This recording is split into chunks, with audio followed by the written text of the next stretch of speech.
ultimo bigas, inuutang. Umaabot ako sa point na iniiyakan ko si mama kasi gutom na gutom ako, wala kaming pagkain. Kaming magkakapatid kasi, nung maliliit pa kami, isa lang yung toothbrush na ginagamit namin. Isa lang. Actually, nag-aral ako, pero nag-stop ako kasi self-supporting. Ilang gabi akong nag-iyak kasi parang labag sa loob ko na, parang, ano ba yan, kung kailan malapit na ako matapos, parang titigil ako, parang ganun. Parang hindi ko matanggap. Elementary ako, pinaglalako ako ng ice candy, rambutan, nilabong mani, kutsinta, lahat ng mga pwedeng ilako, nilalako ko. Tapos labandera kasi ako ate. Naglalabandera ako dun sa teacher na kaibigan ko. Doon ako nabugbog ng as in, simula umaga hanggang alas 8 ng gabi naglalakad ako. Kailan mo na-discover yung paliligo na doon ka pala patok? Kung mapapanood ng pamilya mo yung mga vlogs mo, sa tingin mo, magiging proud sila sa'yo? Sa ganong way, parang namula talaga yung utak ko, yung katawan ko sa sobrang hirap ng buhay. Sobrang ang daming responsibility kasi parang ako yung bata na mulat sa parang realidad ng buhay. What's up guys? Welcome back to my YouTube channel. It's your girl Kapakpak again in another vlog. So for today's vlog, meron tayong magandang binibining guest. Ang guest natin for today, walang iba kundi si Hana Dalagang Probinsyana! Hi guys! What's up sa mga kapakpak natin dyan? Lumipad ng kanilang team patungo ng Bicol. Dinaig namin si Jessica Soho. Lumipad ang aming team dito sa Bicol. Grabe, sulit na sulit guys ang ano namin dito, ang biyahe namin.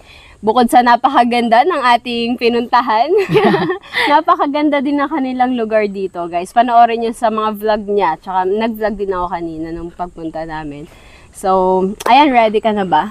Yes. Ano ba yung mga katanungan natin dyan? Ano lang naman. Baka ano yan, mga pang boy abunda talks. Hindi So, ayan. So, first, sa mga, baka may hindi nakakilala sa isang mga viewers natin, mga bagong viewers, baka pwedeng magpakilala ka muna. Yan. So, ayan, magandang umaga po. Kalmado pa kahit may bagyo. Ako po si Hana Dalagang Probinsyana. Pwede niyo akong tawaging Hana. At kung hindi niyo pa po napupuntahan ng aking YouTube channel, baka po may time kayo para bisitahin ng aking YouTube channel, Hana Dalagang Probinsyana. So, ayan, thank you so much po sa lahat ng mga viewers natin ngayon. Yes, di ba? Talagang nakaka-starstruck siya. Ang ganda niya. Kung maganda siya sa cellphone, sa TV, mas maganda siya sa personal, guys. At napaka-sexy. Ay, yung tenga ko lumalaki na. Hindi yung ulo, yung tenga talaga. Yung tenga lumalaki. So yan, promise guys, walang halong echos ang ganda ni Hana. So ayan mga kapakpak ba? Ang mga kapakpak, first time kong makita si, ilang taon ka na ba ate? Oo, ate talaga, 26. Yun, 24 pa lang ako, 2 taon. So, first time ko lang siya makita, first time namin magkaroon ng convo na magkausap talaga sa personal. At, ayun, di ko alam kung ano yung magiging flow ng aming interview. Basta, yung pakaramdam ko kanina habang sinusundo ko sila, kinakabahan ako. Nakaganyan yung buhok ko. Kinakabahan ako. Kasi first time ko silang makakasalamuha. Hindi ko alam kung ano yung tamang impression na ibibigay ko sa kanila. Basta ako'y kabado. Tapos kinabahan pa ako guys kasi yung lugar namin, daming nakaparking na sasakyan sa kalsada. So, probinsya nga, kaya okay lang yun. Yes. Tsaka dapat kami ang humingi na pasensya kasi naabala ka namin. Tsaka, sorry, wala kami dalang pasalubong. Okay Bawi na lang kami pagpunta nyo ng Bukana o kaya pagbalik namin dito. So, right, abangan nyo guys ang pagpunta ko ng Bukano or pagbalik nila dito. Kasi feeling ko babalik sila kasi maliligo kaming dagat. Yes. Maliligo kami ng dagat, ng ilog. Lahat ng pinapaliguan niya, isasama niya ako. Sama-sama tayo. Ayan. Wag ka naman kabahan. Just go with the flow lang. Ano lang to, parang chill-chill lang na, na interview. Wala kang dapat kabahan. Ay, hindi ka dapat kabahan. So, ayan. First question, kamusta ka and anong pinagkakaabalahan mo ngayon? So, kamusta po? Okay lang naman ako kasi lumaki ako na mula talaga sa responsibilidad ng buhay. Kaya yung mga trabaho na ginagawa ko, yung pagod na nararamdaman ko, parang basic na lang siya kasi lumaki kami sa hirap. So, ang pinagkakaabalahan ko ngayon bukod sa pagbablog, yung negosyo ko, yung food cart. So, ngayon, isa pa lang siya at soon, alam ko, kiniklaim ko na yun kasi sisipagan ko guys. At kung makaka-graduate ako sa challenge ni Idol Jeff, yung malilikom ko na pera ay ipangninegosyo ko din. So, sa ano ka naman, emotionally and physically, kung okay lang ako, okay naman ako. Kaya pa naman. Kaya pa. Lumalaban pa. Kaya pa. Kasi yung pagsubok kasi part na ng buhay natin. Kaya, kaya. Kasi sabi nga nila, hanggat daw may buhay, may pag-asa. Yes, so habang siya nagsasalita, nakatitig lang talaga ako sa kanya. Tapos yun, nawala tuloy sasabihin ko. Ganda-ganda talaga ako sa mukha niya, kaya pala patay na patay dito si Maruko. Hindi guys, kasama namin si Maruko, ang president ng Hanatics. Yan. Siyang gumawa ng Hanatics Fans Club. Talaga ba? Si Maruko, nagpauso doon. So, ayan, ang first anniversary niyo daw ng Hanatics Fans Club is September 1. Nagsimula yung challenge. So, ayun, nakalimutan ko sasabihin. Na-blanco. Kasi dito sa lugar namin ate, kapag yung parang sobra yung pagod ko sa maghapon, dito ako nagtatambay dyan sa may dulo na yan. Tapos pakuya-kuya ko yung paa, tapos yun, parang marirelax ka talaga. Minsan kasi sa nakakapagod na mundo, nakakapagod na, ano mo yun, kapaligiran natin, kailangan mo munang huminga, sandali, pahinga ka muna. Tapos yun, pagkahinga mo, okay na, laban ulit. Laban ulit. So, ayun maganda kay Hana. So, ang ibig kong sabihin, yung sasahurin mo sa challenge ay ipang-nenegosyo mo din. Ipang-nenegosyo ko. So, hindi niyo po na itatanong, sasabihin ko na din. Kami po ay 14 na magkakapatid. So, ako po ay pang-9, may maliliit pa akong kapatid. At meron akong kapatid na may kapansanan. Kasama ko siya dito, kasama siya lagi ni mama. So, sinabi ko naman kay mama na, sabi ko ipapaayos ko na lang yung bahay natin. Kasi, kapag nakaluwag-luwag na. Kasi, yung kinikita ko naman guys, hindi naman siya totally na milyon-milyon. Baka iniisip nyo milyon-milyon, hindi naman po. So, maliit lang siya. Okay na rin yun kaysa wala. Sabi ko kay mama, uutay-utayin namin yung bahay namin. Kasi kung aasahan ko yung mga kapatid ko, may mga pamilya na, syempre mas uunahin nila yung pamilya kaysa dun sa bahay namin. At susunod na punta nila, Ate Hazel, may pintuan na kami. Wow. So wala pintuan yung bahay nyo ngayon? Yung bahay namin may pintuan yung isa lang. Tapos yung kabila wala. Tapos yung CR namin wala. Kaya pag umiihi ka dun, natay pa ako dito! Bigla na lang may bumubukas, wait lang! May nakaupo pa sa bowl. Kaya, so, ayan. And sa mga hindi pa nakakaalam, si Hana is kasali din sa pa-challenge ni Idol Jumper sa 1,500 revenue and malapit na siyang gumraduate. Ayan, sana bukas, graduate na siya. May sinasabi si Maruko, bukas graduate na daw yun eh. Baka papagraduate din ni Maruko. So, ayun, maganda kay Hana. Kasi yung mga ibang na-interview natin or iba, yung sasahurin nila is ipang papaayos ang bahay. Para sa akin lang kanya-kanya naman tayo ng opinion. Kung para sa akin, mas maganda yung plano ni Hana na ipang-nenegosyo niya, yung papalaguin niya, yung kikitain niya para mas lumago pa na lumago. Hindi kasi yung katulad ng ipinaayos mo sa bahay, Opo. Wala. Patutulog yung pera. Hindi siya, wala siyang income. Andun lang yung pera. Yes, so lalago pa ng lalago. Kaya maganda yung plano ni Hana na idagdag niya sa negosyo niya. Siya ay titinda ng siomai rice. Meron siyang Siomai food rice. cart. Yes po. So, ayun ang next question natin. Kailan mo naisipan or paano ka nagsimula dyan sa pagnenegosyo mong yan? Bata pa lang po kasi ako, elementary pa lang ako na pinagtitinda na ako. As in, lumaki po talaga kami sa hirap. As in, walang-wala kami. Ultimo, bigas, inuutang. Umaabot ako sa point na iniiyakan ko si mama kasi gutom na gutom ako, wala kaming pagkain. Tapos, hindi ko alam kung nakakadiri sa iba. Kaming magkakapatid kasi, nung maliliit pa kami, isa lang yung toothbrush na ginagamit namin. Isa lang siya. So, hindi ko siya kinakaya kasi mahirap kami. So, yung parang, yung naranasan ko sa buhay, simula nung pagkabata ako, parang minotivate ko yung sarili ko, nasisipagan ko. Actually, nag-aral ako, pero nag-stop ako kasi self-supporting. Yung kuya ko kasi sumusuporta sa akin, nagkaanak, kaya nag-stop din ako. Yun yung pinakamahirap na desisyon na ginawa ko kasi ayokong tumigil. So, mahirap din, kaya no choice ako. Pero tumigil naman ako para sa maganda, hindi ako tambay. So, elementary ako, pinaglalako ako ng ice candy, rambutan, mga nilabong mani, kutsinta, lahat ng mga pwedeng ilako, nilalako ko. Tapos, binibigyan ako nung nagpapalako sa akin. Bata pa ako noon. As in, kala nga nung iba sa akin, di nalalaki, gawa ng yung sunong-sunong kong planggana, parang yung edad ko, sa edad ko na yun, parang hindi pa ako pwedeng magbuhat ng ganong kabigat. Tapos, sa lugar namin ate, naghahakot kami ng bato. Yung bato, para sa papagawa ng bahay, ganon. So, nagpapaupa din ako. Tapos, nung time na yon, nung naghahakot ako ng bato, yung kinikita ko dun parang 30 pesos. Kasi mura pa nun nung milihin. Bili ko ng gatas ng kapatid kong bunso. Tapos, nag-save ako, guys, kasi pambiling panty. Opo. Hindi ito joke, wala tong halong kaetsusan. Ito talaga ako. Ito talaga yung buhay na dinanas namin. So, 14 kami magkakapatid hindi na bibigyan ng tamang suporta kasi nga madami kami. Pero hindi ko naman sinisisi yung magulang ko kasi nga, siyempre, mahirap talaga yung buhay. So, ayun, elementary, nag-high school ako, nagtitinda kami, naglalako kami sa loob ng school. Kahit sobrang init, okay lang kasi may kita ako. So, nag-boarding house kami dun sa tinira namin. Libre kami, pero katulong kami. Pero, mabait yung nagpatira sa amin, kaya maraming salamat din sa mga tumulong sa akin. Tapos, may mga ibang racket pa ako, te. Nag-start ako ng pagbablog. Hindi talaga ako totaling magbablog talaga. Si Kuya Jeff na siya sa akin. Si Mandaragat Explorer po. Bisitahin niyo po ang kanyang YouTube channel. Mga malalaking isda po ang hinuhuli niya. Siya yung nag-encourage sa akin. So, wala akong cellphone. Nung time na yun kasi nung time na yun, hindi pa uso yung mga gadget. Kaya kami, yung focus namin sa mga gawain talaga, hindi sa gadget. So, wala akong cellphone. Sabi ko, ang ginawa ko nun, labandera kasi ako, ate. Naglalabandera ako dun sa teacher na kaibigan ko. Bago pa siya naging teacher, magkakilala na kami. So, naglalabandera ako. Ang bayad sa akin ay 150. 150 lang, tapos kakaltasin. Nagkuha ako ng cellphone sa kanya, binila niya ako ng cellphone. Cellphone ko pa nun parang, yung black and white, yung parang putlang-putla ako sa mga vlog ko kasi yung una. Yun. Tapos, naglalaba ako sa kanya. Tapos, tagalinis ng bahay niya, taga-tupi, ganun.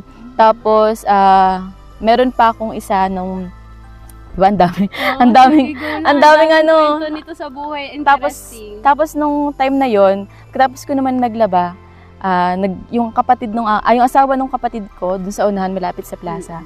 Nagtayo kami ng negosyo, di naman siya, parang negosyo na din. Nagtinda kami ng halo-halo.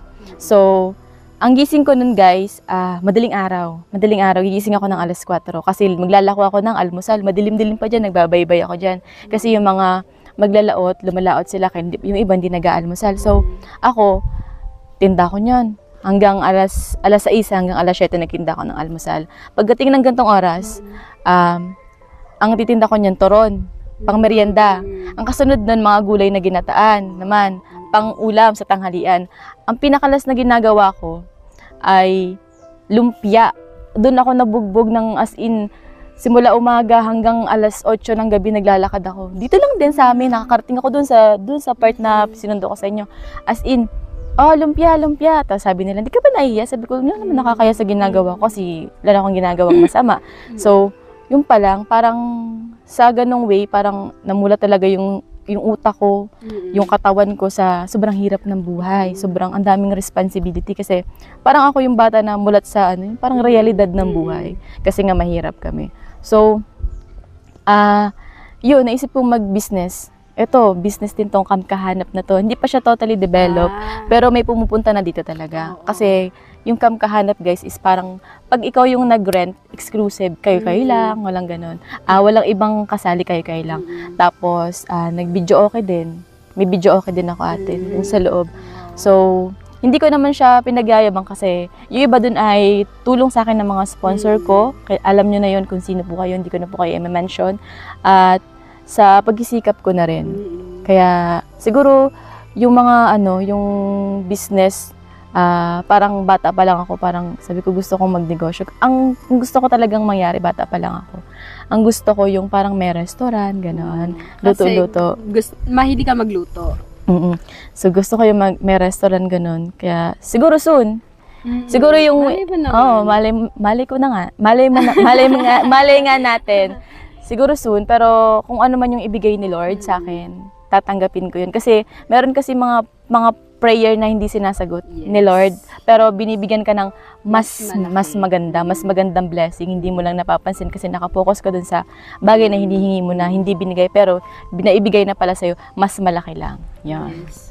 Grabe na. Ang dami niya na agad nasabi, ang dami niyang kwento sa buhay. And napaka-inspiring ng kwento niya pala. So, ngayon ko lang to nalaman kasi ngayon lang din naman kami nagkausap ng ganito, ng masinsinan. Tsaka hindi naman ako talaga totally nanonood ng mga vlogs ng iba. Busy din kasi. So, ayan. So, ito palang pagkahanap is ano siya, for rent. So guys, sa mga gustong pumunta dito kay Hana or dito sa Barangay Lower Omon. Lower Omon sa Ragay, Camarines Sur, ayan. For rent po yung kanila dito kubo, tsaka meron ding video okay. Opo. Tapos, ayan, medyo mahirap lang sa parking. Okay lang ba sabihin? Oo. Ayan, medyo mahirap lang sa parking pero magagawa naman ng paraan. Meron naman na May parking po kaming pinagawa para dito. Oh, yun. Kaso, may nakapark na bangka. Okay. Gawa ng masama yung panahon. Okay, Kaya so inangat. sa inyo talaga yung parkingan na yun? Pinagawa sa Jasha. Okay, so may parkingan naman pala. Pero may nakapark lang ngayon na bangka kasi nga may bagyo. Tinaas po yung mga Oo, bangka. meron ngayong tag dito.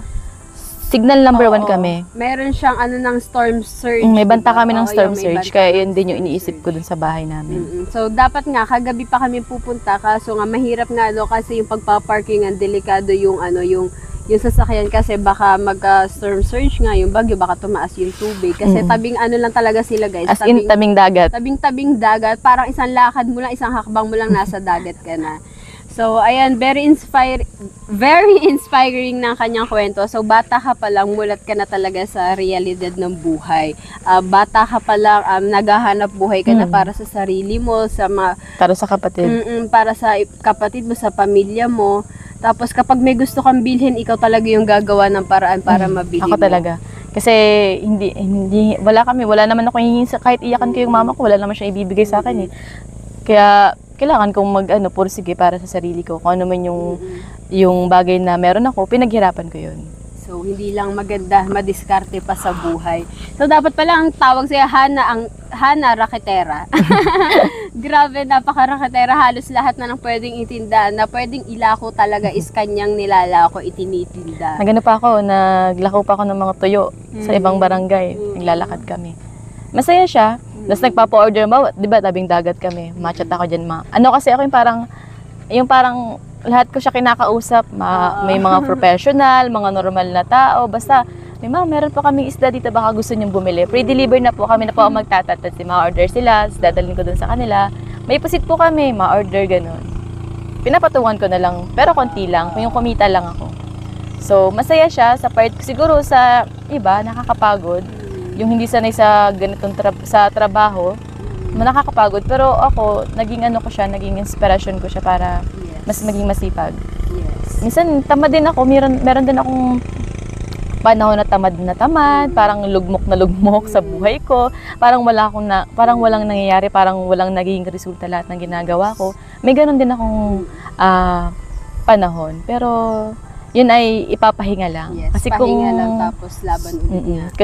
Kasi kung sumuko ako, wala. Ito ako tulala. Baka nasa na ako mental, labaliw na. So, grabe palang kwento ng buhay nito, no? Akala mo, pa-chill-chill lang, ligo-ligo. Yung mga content kasi niya, ligo-ligo, tinda-tinda. Akala mo, pa ganun-ganun lang siya. Pero marami din pala siyang pinagdaanan, marami siyang ginawa. Tapos imagine nyo yung kinuwento niya na na isang toothbrush lang, tapos 14 sila magkakapatid. Ano kami nun? Share sila. Ako, yung may kapatid ko, parang 6 kami na isa lang yung toothbrush. Nung time na yun, alam ko na parang nakakadiri, nakakahiya kasi sinabihan din kami nun, sabay-sabay kami naligo eh. Papatapusin muna yung isa, tapos siya naman yung gagamit, ako naman sabihin. Yakas kadiri, ano ba yan? Isa lang yung toothbrush. Hindi ko na siya kasi isa lang naman yung toothbrush. Hindi ko naman sabi, ay hindi, magkakaparehas kami ng toothbrush. Isang toothbrush na rin nakalagay doon. Paano kayo pagtatanggol yung sarili ko? Isang toothbrush na nakalagay sa sabunan. Kaya, no choice ka ng mga panahon yun naman. okay lang din naman Bata kasi. ka pa din, wala ka pang Bata ako na parang namulat sa responsibilidad. So, nasaan pala yung magulang mo? Andito din. Kasama mo pa din yung mama at papa mo? Yung papa ko nasa Manila. Yung papa ko guys ay taxi driver. So, si mama housewife. Yan siya. Kasama namin.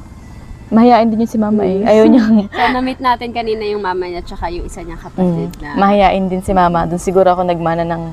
Actually... Mahihain pa yan niya? Mahihain ako. Buti hindi ako pinangunahan ng hiya. Kasi kung pinangunahan ako ng hiya, hindi na ako makaimik. Kanina nga kinakabahan ako. Kinakabahan ako. Bakit ako kinakabahan? Kasi first time ko nga kayo makita. Normal lang naman yan. So, ayan, matanong ko lang kung kailan ka nagsimula mag-vlog? Pandemic.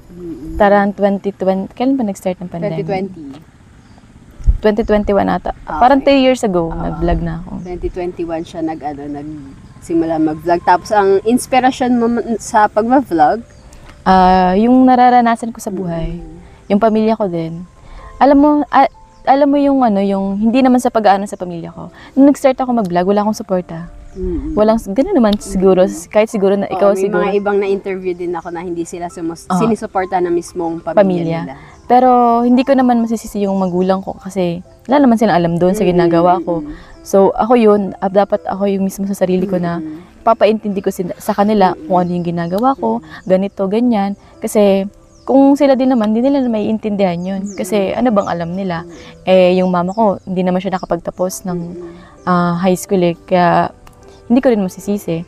Siguro meron akong tampo noon, pero noon pa yun. Tinanggal ko na yung mga tampo-tampo sa katawan ko, yung mga galit at inis, wala.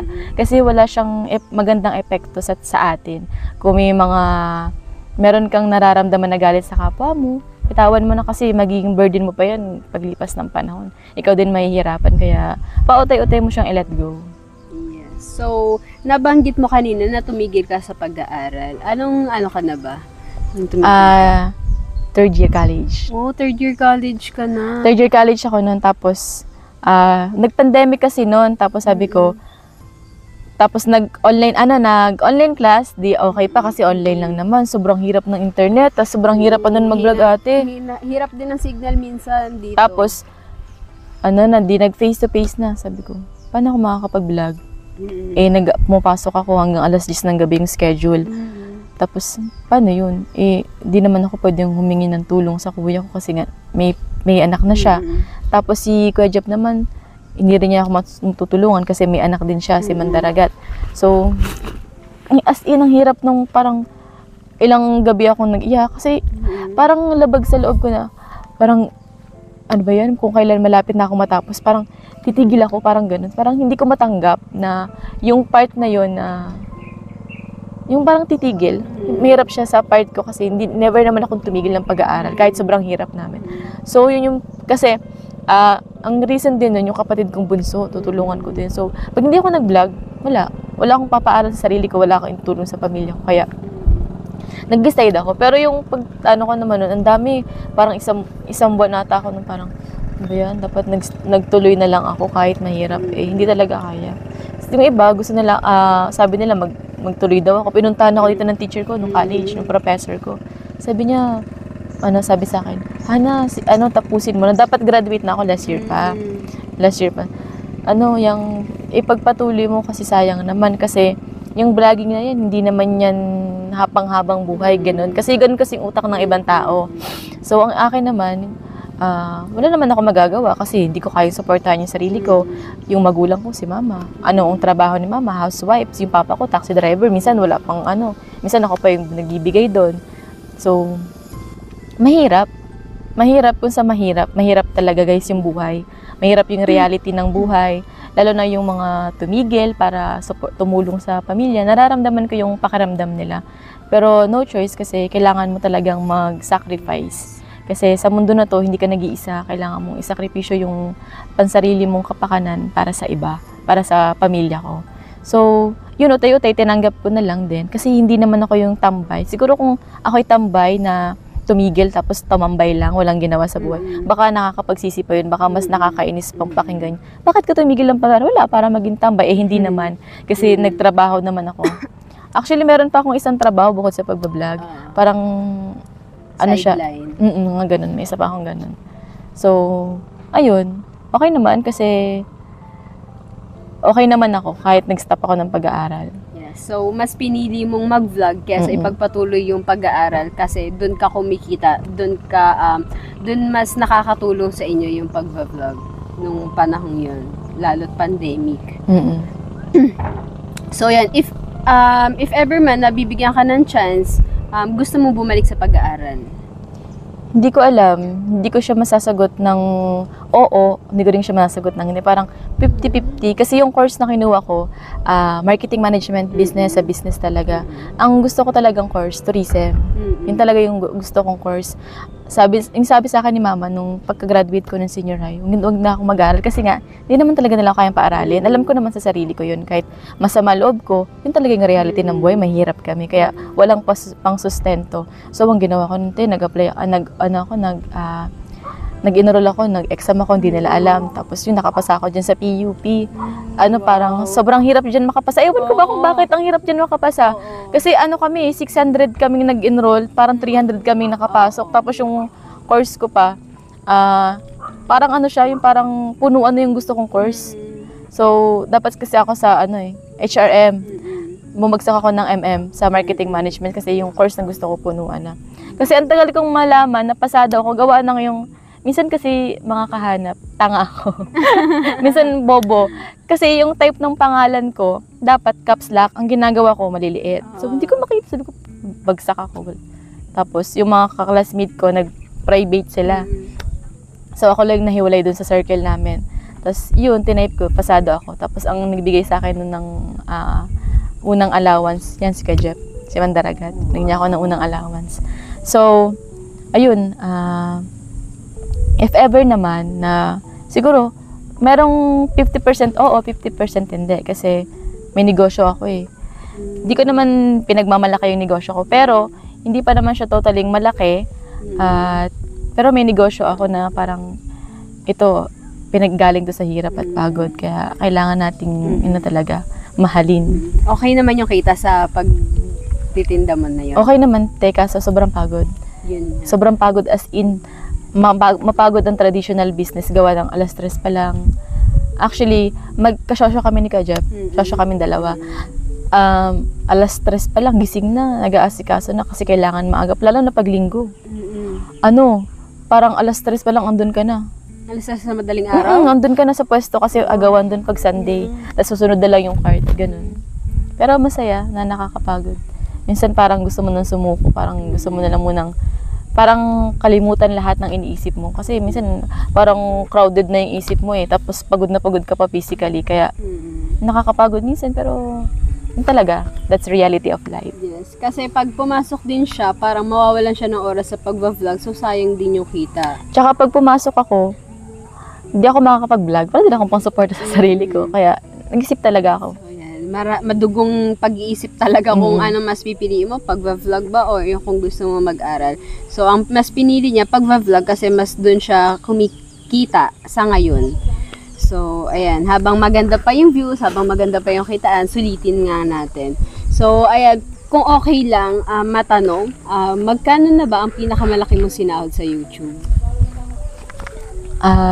Last year, 2022, yung first time ko magkaroon ng million views sa YouTube. First time ko na magkaroon ng million views sa YouTube. So, hindi pa ako aware na ganun kalaki yung magiging sahod ko. Sumahod ako ng 114. Isang buwan, September siya, bare months. Di ba pag bare months, mataas ang palitan ng dollar. So, yun, yung parang na-overwhelm ako. Tapos, chinek ko agad, sabi ko, wala, hindi pa pumapasok. As in, kinabahan ako. Hala, sabi ko kay Kajep, hala, hindi pa pumapasok kasi kami dalawa yung parang siya yung pinaka-handler ko dito. Ganito yung gawin mo, ganun.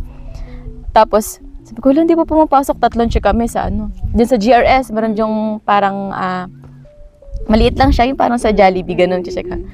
Tapos, sabi ko sa kanya, punta na lang kami ng Naga. Nag-commute kami, wala sa plano. Yun yung pinaka-city namin eh. Wala sa plano na magpapanaga kami pagdaan ng Raymond, sakay kami. Tapos sabi niya, check mo muna dyan sa yung ATM sa labas ng bangko, sa BDO. Tapos check ko. Pagkabi ko, hala, pumasok na. 107 na lang. Nag-tax. Hala, pumasok na. Gulat ako. Hindi ako makapaniwala. First time mo makahawak ng gano'ng kalaking pera? First time ko talaga. Kasi ang hinahawakan ko lang naman yung binibigay sa akin. So, iba pala kapag sariling sikap mo talaga. First time, pawis. sabi ko, hala, bawas. Nag-tax kasi. Kaya, malaking bagay na rin yun para sa akin. Kasi, ang laki nun 107,000. So, ang ginawa ko doon, Baka tatanungin, saan na yung 100,000 mo? Nasa na? So, in-invest ko siya, guys. Hindi ako maluhong tao. Bihira ako magluho sa sarili ko. Nasa ukay-ukay nga ako lagi eh. Tatanong ko, bakit nasa ukayan ka eh? Pwede ka naman bumili ng mamahalin eh. Pwede. Choice ko kasi yun na bumili ako ng mumurahin kasi susuotin ko lang din naman. 'Di ba? So, guys, ito, katas to ng YouTube. Itong kamkahana. So, ikaw ang bumili ng lupang ito? Pautay-utay. Wow. May nakatira dito dati yung bahay nila, hindi ganyan. So, pinaayos ko to, yung kubo na yan. Tapos, yung una muna, yun muna pinagawa ko, yung breakwater na to, huli na to. Dito, naubos yung sahod ko. Hindi naman malaki yung sahod ko. Siguro, nagmamonthly lang ako ng 20. So, tinitipid-tipid ko siya. So, pag may, kapag may budget na ulit, gawa ulit. Malaki yung labor dito. Pero, ayun, hindi ko nga akalain na sa ganito, yung ganito ako, pero makakapagpatayo ako ng ganito. Hindi ko ina-expect yun. Parang, yung blessing ni Lord, binuhos niya na hindi ko hinihingi. Parang meron akong ibang hinihingi, pero ito yung binigay niya, mas malaki. Grabe, no? Dahil sa pag-YouTube, nakabili siya ng lupa. At soon, kikita din tong lupang ito. Actually, maliit lang to. Baka isipin nyo, laki itong binili mo ha? Ito lang siya ate. Yung lupa, simula doon sa bahay ito. Itong lupa lang yan. Yung lupa na nakikita mo, hanggang dyan sa Maynog, yun lang yan. Lumaki siya, nag-expand siya, lumaki siya, tingnan gawa ng breakwater. Yun na sila Pero mama. at least meron na, tsaka mahal talaga yung lupa. Tsaka sa edad mong yan, makakabili ka ng sarili mong lupa dahil sa sarili mong sikap sa pag-vlog. Hindi yun basta biro. Ako nga, wala akong naiipon sa mga sinasahod ko. Nag-aaral ka, di ba? Ay, hindi, graduate ka na. Oo, graduate Anong na work ako. mo ngayon? Wala, tambay. Kaya nakakaya sa mga kwento niya. Hindi, magpo-focus muna ako sa pag-vlog. Tsaka habang may challenge, din ako, may pumasok ulit ako ng caregiving dahil may plano tayo mag-ibang bansa. So, ayan, grabe. Napakasipag na babaeng ito. Napakasipag sa buhay, nakakainggit. Hindi, ang akala nga ng iba sa akin, anak kami ng mayaman. Anak kami ng mayaman, nakala nila isang anak lang ako. Pero hindi! Noong nag-aaral ako dati nung high school, kasali ako sa mga theater. Yung nag-act, kasali ako doon. Nag-crew, nag-director, nag-training ng mga artist. Tapos, pag mag-training kami, Sabado-Linggo. Ako kasi ate, sa pananamit ko, malinis ako tingnan. Yung parang hindi ako dudugyot-dugyot. Parang anak mayaman. Oo, parang ganun yung tingin nila sa akin. Lagi ako, basta malinis ako tingnan. Kahit yung damit ko mumurahin, malinis ako tingnan. Presentable. Isang anak ka lang. Sabi ko, hindi. 14 kami magkakapatid. Akala nila isang anak lang ako. Akala nila anak ako ng ganitong kilalang pangalan. Kahit sa GRS, malakad ako. Tapos, hoy be, anak ka ba ni ano? Hindi ko po yung kilala. Meron nga, akala niya magpinsan kami.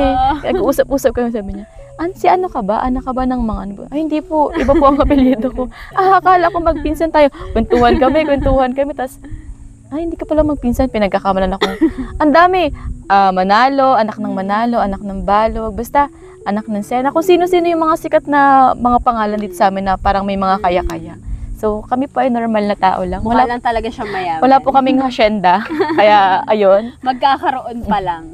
Yes, soon. i-claim na natin in Jesus' name. Ayan. So, ayan, matanong ko lang, nung nagsisimula ka mag-vlog, ano yung, mga content mo nun? Buhay talaga ng probinsya dito.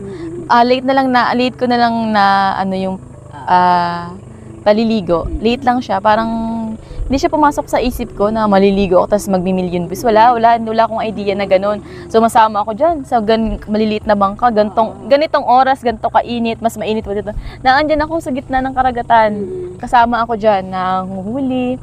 Naranasan ko yung, abutan kami ng bagyo sa laot. Gumaganon-ganon yung bangka. As in, yung unahan, gumaganon. As in, magdamag ako ng susuka. Kulay green na ata yung sinusuka. Kahit nakaupo ako, sabi ko, Lord, tapusin nyo na, kagayaan ako. Nakaupo akong gayaan, tapos nakalaban nila ako ng trapal kasi sobrang lakas, as in. Bagyo ba naman, lumaot. Sabi ko, Lord, tapusin mo na, Lord. Nahihirapan na ako, tapos susuka na naman ako. Ganyan, kakaganto lang ako, ganyan. Ganun na, nalabas na lang siya, parang, tubig na kaunti. Tapos yun, as in, lupay-pay ako, wala akong pakinabang kinabukasan. Tapos, sabi ng mga sumalubong sa akin, sama pa! Sabi nila, sama pa din naman ako kahit pa paano. Nung huling vlog ko, nagtalupa kami. Naliwala talaga ako nung tulugan. Tinulugan ko yung kapatid ko, tulog ako. Pagising ko, nasa ibangan na kami. Sabi ko, ano na, nakamarami na. Sabi ko, ay guys, ako ay nakatulog. Lulang-lula talaga ako kasi puyatas, pagod. Kasi pagkakatapos magtinda, hugasan mo lahat. Hugasan mo lahat ng ano, kasi pagkain yun, kailangan malinis. Grabe, sipag ng babaeng to. So, nung naranasan mo yun, hindi ka naman nadala na sumama, umulit ka pa. Umulit pa ako kasi part siya ng ano, Yes. buhay, tsaka experience na din. Tsaka nakakatulong talaga siya sa pagbablog, kumikita ka sa ganun. Ako nga, first time ko lang sumama sa pagbabanagan sa paglalabser. Ano kasi yun, nakatigil lang yung bangka tapos maalon. So, suka ako ng suka simula nun. Itinaga ko na sa bato, never na ako sasama sa pagbabanagan sa paglalabser dahil as in talaga suka ako ng suka. Sabi ko, makauwi na ako, Lord, hindi na ako sasama. Dapat kasi nun, inuulit siya. Sinuulit siya dapat. Ako, nung first time ko sumama sa ano, sa paglaot, sabi niya. Nahihilo ako, first time ko eh. Susuka ako. May uminom ka ng lunas. Papainumin ba naman ako ng sabaw nung ano, ng bangka, yung tubig? Oo nga, ganun nga, pinapainom ako ng tubig, dagat. Di na lang, susuka na lang ako, sabi ko. Sabi nilang ganun. Pero masaya sumama sa laot, lalo na kapag sobrang dami yung huli. Pero may mga time na lumaot as in zero. As in wala man lang sumabit kahit ano, kahit katang. As in wala. Pero pag binigyan ka naman, punong-puno yung bangka, ganun. So, ayan, si Hana ay marami ng views sa YouTube na nag-million views, tama? So, kailan mo na-discover yung niche mo? Masasabi naman natin siyang niche kasi doon siya patok eh. So, kailan mo na-discover yung paliligo na doon ka pala patok? Naglinis ka, dati kasi meron akong ano, GoPro pa. Nasira na, kaya wala na akong GoPro. So, ano siya, yung parang joke lang. Kasi mahilig ako sa plain na damit. Mahilig ako sa puting damit, plain, yung mga walang tatak, puting damit, black, gray. Yung parang malinis lang tingnan, mahilig ako sa mga ganun. Tapos mahilig din ako sa mga bestida, mga bulaklaki na bestida. Tapos parang presko sa pakaramdam ko. So, naligo kami nung kapatid ko, talon-talon lang kami. Wala siya. Sabi ko, wala, yung parang hindi siya, hindi nga ako mag-picture ng thumbnail lahat. Walang ganun. Langoy lang kami ng langoy. Pinapakita ko yung dumi ng ilalim ng dagat. Kasi tinataboy namin, palayo. Kasi yung dumi na makikita mo sa playa, galing dyan kasi sa part na yan, di ba itong pahaba na to, yung dulo na yan. May ilog dyan, papasok. So, kapag bumabaha, lumalabas, pupunta yung mga bunot. So, wala. Yun na lang, parang parang ito ay hindi siya hindi siya yung kagaya ng mga normal views ko na 5K lang. Ito ay 100,000, ilang araw pa lang, ganun yung views na parang within a week nag 1M. Tama views nito. Yun. Tapos, simula nun, inulit mo na ng inulit. Inulit ko siya pero madalang. Parang pang ano lang siya, yung parang pang malakasan. So, pang malakasan mo talaga yung mga paliligo. Parang ganun. So, hindi naman, siguro yung iba, syempre, naliligo ako. Iba kasi, bastos talaga, binabastos ako sa mga vlog, gano'n sa mga comment. Kasi sila pinapansin kasi hindi naman nila ako binibigyan ng pera. Tsaka yung mga vlog ko, may mga ano doon, wala naman doon mga malalas. hindi naman siya thumbnail lang siya, thumbnail lang. Naliligo ka eh, di ba? Alangan, anong gawin mo? Syempre, maliligo ka talaga.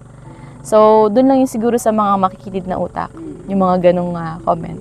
Pero, nagpapasalamat pa rin ako kasi kung walang basher, walang Hana, dalagang probinsyana. Yes. So, ayan, tsaka sa mga ganong isip ba, hindi na, sabihin na natin, sa mga ganon, mas lumalakas yung views natin, sa views mo, sa mga ganon na Unang nagbablog ako, nagbabasa ako ng comment. Medyo masakit yung mga sinasabi nila sa akin. Pero, yun, hindi ko nilang binabasa. Hindi ka nalang nagbabasa. Hindi na lang nagbabasa. Kahit ano pong sabihin nilang mas sakit ng salita sa akin. Sorry, hindi ko yun nababasa. So, ayan, pwede mo sagutin, pwede namang hindi. Pwede ko bang itanong na kung may boyfriend ka ngayon? Wala. Simula nung high school. Oo nga, high school, wala. Di na nasundan. So, wala ka palang boyfriend? Wala talaga. Yung sinasabi ko na wala. Akala nila, ini-MM ko sila na wala. Ganun yung itsura, wala. Wala talaga. Hindi ako nag-entertain. Tsaka, mas mahalagang bagay. Kaya, kasi kapag nag-boyfriend ako, may stress pa ako sa kanya. Baka pumuwala ako ng bato na pinukpok sa ulo. So, focus lang ako sa mga magagandang bagay. Yung sa sarili ko, para ma-mold pa ako sa mas maayos na pagkatao. Tapos magninegosyo, ganun. Kasi naandyan lang naman yun, dami-daming lalaki sa mundo eh. Kaya okay na ako sa sarili ko, masaya na ako. Parang nakontento na ako sa ako lang, kaibigan ko, kami-kami. So, ayan. Matanong ko lang, napapanood ba ng pamilya mo yung mga video mo, yung katulad yan, yung mga paligo-ligo challenge, yung mga kamag-anak Hindi. mo? Ah, hindi. Hindi sila nanonood ng vlog ko, yung pamilya ko. Si mama kasi walang cellphone. Oo. So, kaya hindi na siya nakakapanood. Walang TV sa bahay. So, niregaluhan ako ng TV na andun sa akin. At hindi naman siya gumagana. Display. Bakit hindi gumagana? Ano kasi yung pasira-sira na siya. Kaya, ayun.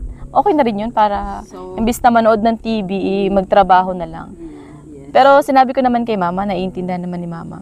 Si mama kasi parang hindi kami masyado nag-uusap, pero ramdam ko yung hirap niya, yung pagod niya. Siyempre, anak ako. Sinasabi ko kay mama na yung bahay namin, ganun. Parang hindi nakakapaniwala na, ang tingin kasi sa akin ng mga tao dito masama. Madamot, kasi nga yung bahay namin, ganun. Pero behind the scene, hindi nila nakikita yung hirap ko na, kaya ako hindi ko siya pinupukosan, kasi yung negosyo ko. I-expand ko yung papalaguin ko para mas malaki yung may tutulong ko. Kasi kung ibubuhos ko na agad doon, di ba? Talag na yung pera. Alam yun ni mama. Sabi ko, ma, saka na lang ha, kaganyan-ganyan. Sabi ko sa kanya, saka na lang. Pero, malin nyo naman, soon, hindi man sa ngayon, gaganda rin yung bahay namin. Ang plano ko kasi doon, papataasan ko talaga. Kasi kapag gano'n lang siya kababa, baka kahit tulog, pagising mo, lumulutan ka na. Gumaganon-ganon ka na din sa alon. Kasi tabing-tabi talaga sila ng dagat. As So, in. kapag lumaki lang ng kunti yung alon, maaabot na yung bahay nila. So, kailangan na mas mataas at mas maayos sa bahay. So, ayan. So, kung sa tingin mo, kung mapapanood ng pamilya mo yung mga vlogs mo, sa tingin mo, magiging proud sila sa'yo? Proud. Kasi yung papa ko, karamihan ng mga taxi driver na kakilala niya, nakasubscribe, pinapasubscribe niya. So, proud siya. Proud siya na may anak siyang vlogger. Tapos, si mama kasi parang pupunta kami sa munisipyo. Oy, madam tawag sa akin. Sikat. Hey, madam. Says, kilala mo yun. Tapos may mga sundalo kinakausap ako. Magaling akong makipag-socialize. Pero pag napangunahan ako ng hiya, hindi ako naimik. Pero kapag ako ay parang medyo tagilid yung yung tao sa akin, tinatarayan ko. Meron akong ganun side. Hindi ako mabait ha, suplada ako. Lalo na kapag sa mga comment ako. Hindi ko binabasa yan kapag ako'y naiinis. Kaya hindi ko talaga siya binabasa. So meron akong ganung side. Meron naman siguro lahat ng side na magiging supladita. Ako supladita, guys. Pag tumaas na ang kilay ko, naiinis na ako. Ano yan? Pero lang ako, parang nakamasid lang, pataas-taas na ang kilay. Bumibili ako, tapos yung tendera, ganito attitude.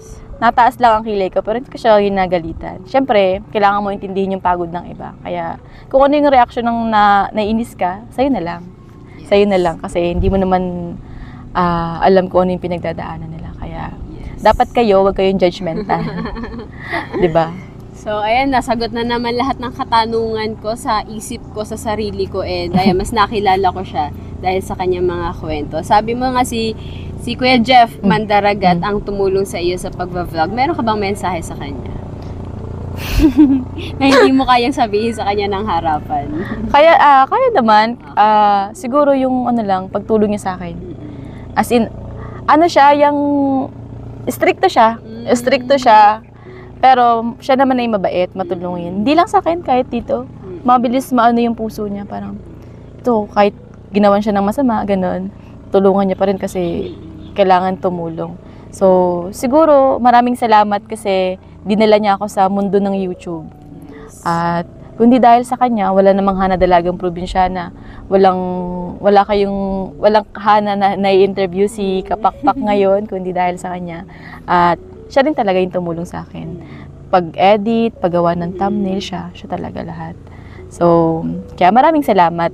Di man siguro ngayon, masusuklian ko yung tulong niya. Siguro hindi pa siya ngayon. Soon. Matanong ko lang pala, paano kayo nagkakilala ni Kuya Jeff? Paano ka napunta sa Bukana? Kuya Jeff. Kuya Jeff Dapper. Si Ate Jinky. Okay. Kasi may mga sponsors sa Bukana na nag-message din sa akin, tumutulong. punta ka doon, ganyan. Tapos si Ate Jinky talaga. So, ayun. Di ba nagkasakit ako doon? Paano mo Sama ng tama nakilala si ako. si Ate Jinky? Dahil din sa sponsor. Halimbawa, sponsor mo si Morocco. Okay. Tapos, kilala niya, sponsoran niya ako, pinagtagpo niya tayo, parang gano'n. So, nagkakilala kayo ni Japper, ni Ate Jinky dahil sa mga sponsors. Okay. Kami muna ni Ate Jinky, late na lang kay Idol. Okay. So, ayun na lang naman, last na message mo sa mga sumusuporta sa iyo tsaka sa iyong mga bashers. Dito ba? Dito. Sa inyo ba? So, ang message ko lang po sa lahat ng mga sumusuporta sa akin simula sa pinakauna na nag-vlog ako, ay maraming salamat po sa inyo. Sana, kung hindi ako nakakapag-upload, sana intindihin nyo. Sana hindi kayo magalit. Sana hindi nyo iwan yung channel ko. Sana hindi nyo ako iwan. So, kung hindi po dahil sa pagmamahal at suporta nyo, hindi naman ako lalago ng ganito yung channel natin. Kaya maraming salamat po sa lahat ng nanonood sa akin. Thank you po sa lahat ng suporta nyo. At doon naman po sa mga basher, thank you pa din kasi pinapanood pa din naman nila ako. Kaya okay lang kasi part yun ng buhay. Hindi naman kasi pwedeng ma-perfect lahat eh. Kasi kung perfect, parang wala namang challenge kasi napaka-perfect naman, walang kapintasan, 'di ba? Kaya okay lang 'yun. Side 'yun ng part 'yun ng ating pamumuhay sa mundong ibabaw. So, grabe. Napakagaling sumagot. Hindi mo ba naisipan na sumali sa mga beauty pageant? Actually, sumasali ako ng beauty pageant. Oo. Kaso kapag mga Q&A na, kasi crowded 'yun eh. I-interviewin ka, nabablangko ako, napapangunahan ako ng kawan na parang yung sagot, nagbubulol-bul yung dila ko. Sumasali ako ng pageant. Dati, high school, sali ako ng pageant. Kaya yung dati payat pa ako. Nag-slim kasi ako ng dati kasi tutupis kami. So, slim yung katawan ko, ngayon mataba na ako, hindi ko na kaya sumali ng pageant. Pero sexy pa din, mataba na yan Tapos, ayun, pag Q&A na, nabablangko ako, parang kinabahan na. Kaya, pero meron naman ako nakukuhang award. Face of the Night, di ba? Diba? Yung paglabas mo sigawan sa labas, kasi sila nagsisigawan. Actually, wala akong picture ng nagpa-pageant kasi pangit na pangit ako sa mukha ko pag naka-makeup. Parang naiiba lahat. Mas gusto mo yung simple lang. So, pulbo-pulbo lang okay na. Pag naka-makeup ako, parang iba yung tingin. Sa iba, maganda yung tingin nila, pero sa akin, wala. Kaya wala akong masyadong picture pag pa-pageant talaga. So, ayan guys. Hanggang dito na lang. And napakarami niyang sinabi at napakarami kong natutunan sa kanyang mga sagot, sa kanyang mga pinagdaanan sa buhay. So sa mga nanonood, sana may natututunan din kayo sa lahat ng mga interviews natin. Na-inspire kayo sana sa mga ini-interview natin sa mga pinagdaanan nila sa buhay. Lalo na si Hana, bata pa lang namulat na sa realidad na buhay. Siya ay talagang nagsusumika para umasenso ang kanilang buhay. Yes. Oh. Kailangan talaga. Kasi kung wala, di mo daw kasalanan na pinanganak kang mahirap. Kasalanan mo kung namatay kang mahirap. Kasi wala kang ginawa sa buhay mo. Diba? Kaya kung gusto mong umasenso, magtrabaho ka. Huwag kang umasa sa iba. Yes. So, ayan. Maraming salamat, Hana, sa pagtanggap dito sa amin, sa lugar nyo. At basang-basa, parang kinakabahan na. Namamawis. Nagmumoist po ako. So, maraming salamat sa pagpayag na ma-interview ka. And salamat din sa pagtanggap sa amin dito sa lugar mo. Kasama ko pa din si Nakakon, si Marocco, tsaka ang Nanay Buena. Yeah. So, ayan, maraming salamat. Hanggang dito na lang aking vlog, guys. Bye-bye. Thank you for watching. Thank you. Yes, ang haba na. Isang oras ba yun? Parang init ng puwet ko.